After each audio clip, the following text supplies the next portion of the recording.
In this paper, I argue that we ought to be supporting more strongly than ever the expectation that no matter a country's internal uncertainties or instabilities, it ought to abide by its international legal obligations.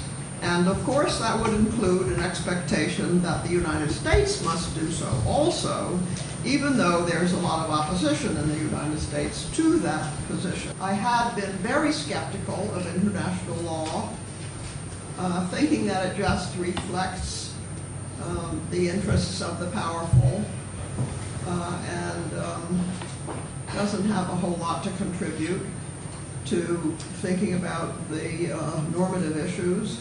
But I found it much more helpful than I had expected from a normative point of view, and more helpful than most of what philosophers were writing around that time about military intervention. In the meantime, the responsibility to protect, or R2P, has become an international normative principle intended to guide states on their responsibilities. And of course, it conflicts with the traditional assumptions on which international order, such as it is, has been based. The assumption that states should respect each other's sovereignty and not interfere in their internal affairs. So working out this conflict between a responsibility to protect, which suggests we may have to interfere, and respecting sovereignty, working out this conflict is an ongoing problem, but it is being addressed within the international law community, and it is being addressed from the point of view of law and morality. And I conclude that international law has a great deal to recommend it in providing guidance on what our moral positions on international affairs ought to be. I think it's much more helpful than just taking moral theory straight and clamping it down on international problems. I've tried to think about whether what I argue is a top-down approach or a bottom-up approach, and I think it's hard to say. Some international law is proclaimed in foundational documents like the UN Charter, but since there is not any central global power to bring about top-down results, and international law depends so heavily on agreement and consent and practice, and the willingness of populations to have their states go along with it, it resembles bottom-up processes quite a bit. You seem to suggest that the ethics of care has some kind of compatibility with new doctrines in international law, like the responsibility to protect, which itself, is very controversial. So this is then, what I would like to summarize and say.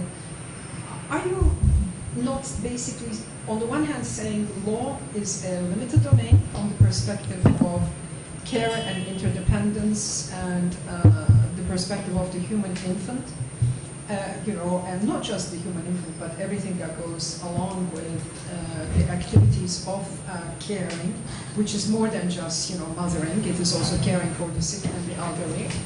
Fine, that's one perspective. But then you also seem to want to say that the ethics of care is compatible with or helps us think about some of these new developments in international law, and you single out responsibility to protect. And I will just end by saying that I'm not quite sure where that argument is going. I mean, there is a great deal of debate about responsibility to protect, period, but I guess I'm more interested in the sort of the logic of your argument, the way in which the two parts of the paper come together, and then we can take up responsibility to protect independently if others so wish. But I greatly enjoyed the papers. Two people who are close friends might play a competitive game. If they're playing tennis on the court, they are trying to win against each other. They are playing for themselves. They are acting as self-interested individuals on the tennis court. But that's a small part of the relation between them. If they're close friends, they would not have that attitude towards their entire relation, or they wouldn't be very good friends. If they're just in it for what's in it for me, if they're just motivated by self-interest throughout their relation, they're not going to be really good friends. But within that relation of friendship at a deeper level or a more fundamental level, they can have competitive interactions, yes. So within these caring relations of a much more tenuous, distant kind, that can form the sort of basis on which to have social relations at all, to have people who think of themselves as part of a society and they can come up with a state. There have been lots of people not influenced by the ethics of care who pointed out not just any collection of people can form a state. They have to have some degree of social cohesion, of unity as a group before they can formulate institutions that will constitute a state. In describing the ethics of care, you do associate it, I think, very appropriately with a feminist approach, and I did think, and I'm very glad Carol was able to come today, I was thinking about in another voice, because partly what you do is challenge the both Hobbesian but also Kantian notion that we start just with individual self-interest and then try to find a way through rational calculation that self-interest gives us some sort of justice, some sort of group norms, and that has been the way in which traditionally both national laws and morals as well as international laws achieve, by trying to show the relationship between individual interest and individual freedom and the kind of rational choices when you think of others who are equally free and how it might impact on them. That's how we get there. That's the Kantian term that is so effective. But it's rooted in individualism, in interest, and in rationality. And I think when you appeal to care, when feminists appeal to care, they're not just talking about care itself, but they're talking about a way of thinking that doesn't necessarily start with us as atomized individuals, but as relational beings embedded in communities and families. The problem with care is it seems, at least on its face, to have a narrower compass. And it's interesting, you talk about groups, and because of what's going on in the Mideast and Libya right now, I was thinking about, I can think of a place right now where there's a real care ethic that's overriding everything else. I mean, this is absurd, but I think actually, I know it's real. The Gaddafi clan. They're hunkering down together, they care deeply about each other, they're rejecting every other person, but it's a very strong group norm. That's an exaggerated view of what one might call the possible parochialism of care, that we feel care strongly in the family, in the clan, in the tribe. As it gets more distant, it's hard for that affect to have the same international and globalizing effect that the projection of rational self-interest does. What shifts the paradigm that care rests on, why care was, in my view, a different voice, not just another voice within the old paradigm, but a different voice, is it starts with a premise of interdependence. So it's, exactly, aligned with the idea of interdependence. Now, I just want to make 2 or 3 comments in passing and then see if this would help the discussion. The first is that in the liberal state, one reason that caring was more or less invisible is that the people who did the caring were invisible. They were without voices. They had no public representation. They were women and the poor, basically. So the liberation of women brought to the general public political arena questions that had been remarkably absent, which is, does anybody care?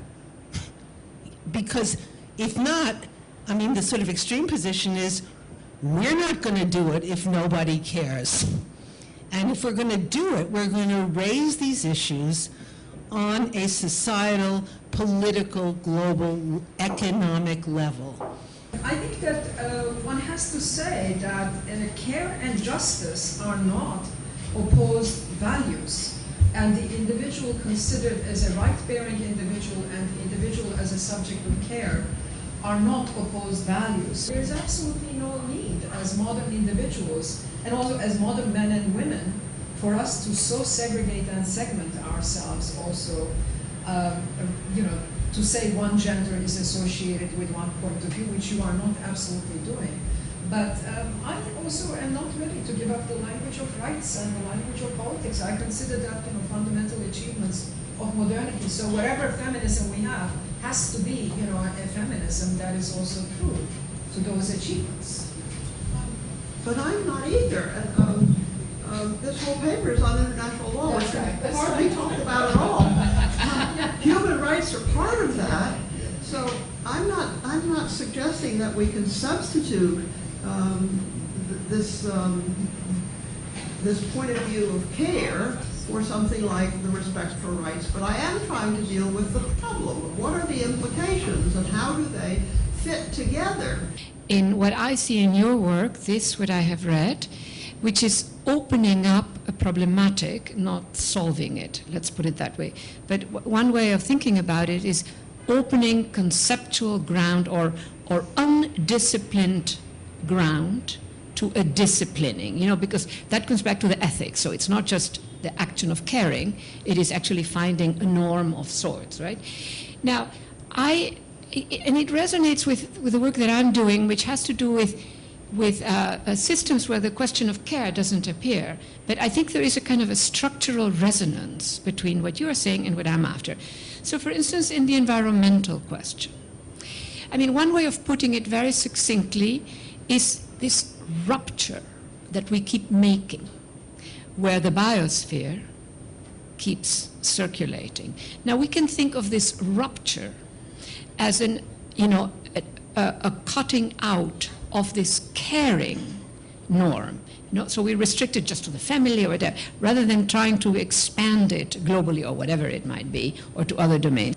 The goal is to deal with the problems, and they're very often problems that are best seen as problems of care. People are suffering environmental damages, or there are not going to be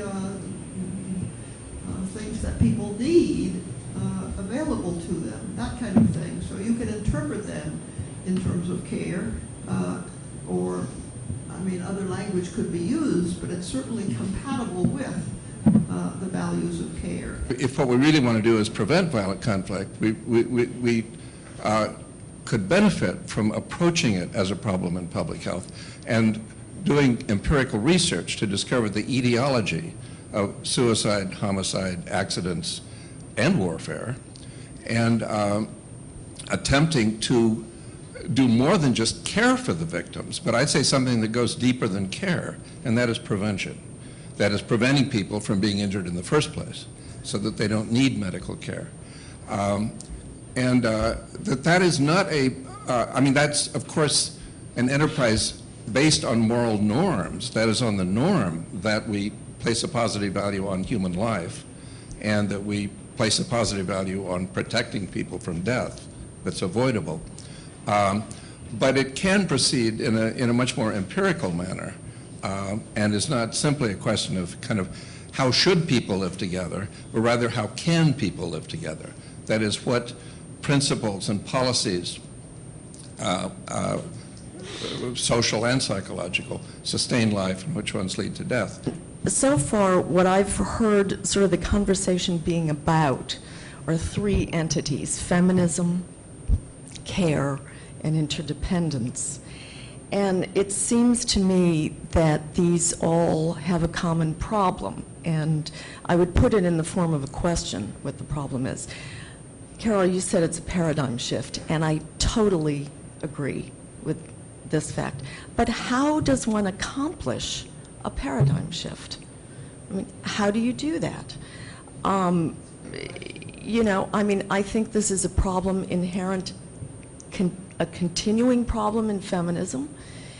It's an inherent problem in the interdependence movement, and it's obviously a problem in this question of the ethics of care and responsibility. In terms of care, all I can come up with or came up with was that there would not be necessarily any kind of description that even the people around this room would all agree to that has to do with care, because it's an experiential response and it's also an emotional response. And so you've got those two things side by side. And then I look at, in order to get to this more, frankly, idealistic world that I believe Virginia has described, then I have to take the issue of care, and I think the assumption she made that we have an experience of growing up with people who cared about us, and we experience that issue of care. And my concern is that there are a lot of people who haven't, and even those, and it's very likely that those people aren't going to be the ones who are going to be engendering this leadership role that exudes care. As Ben was pointing out, one of the very important aspects of what's going on in the Middle East is the degree of nonviolence that's sort of coloring what's happening. And it seems to me that that's a very hopeful development, that for the U.S. to push hard that these governments you have a lot of restraint and allow for peaceful demonstrations without shooting people. If that becomes more the standard practice, you could avoid quite a lot of the violence that has occurred. When you say the violent conflict is sort of more interstate violence is maybe more a thing of the past. The U.S. invasion of Iraq was not that long ago, and an awful lot of people got killed. And so it's importantly in my mind when I'm trying to write about these things. It could easily happen again, it seems to me.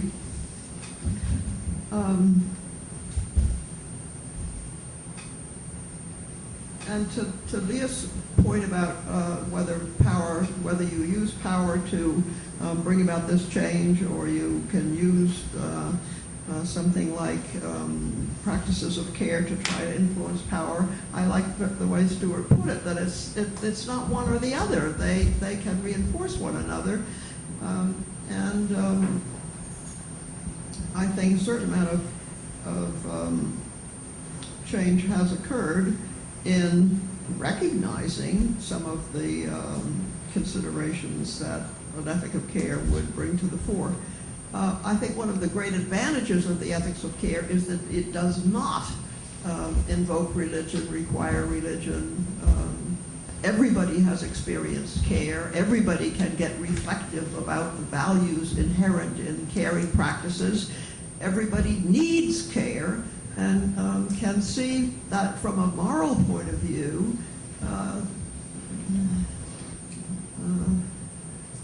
there ought to be care for those who need it, and you can get something like human rights out of this, that every child that needs care ought to get it, and that can go quite a long way towards providing at least recommendations about how to deal with some problems that the world is facing. How do you get there? Well, That would be a long answer. what? Or we all have to think about it. Or a very short answer. Or a very short one, right? It's a problem. Well, why don't we thank Virginia? Thank you for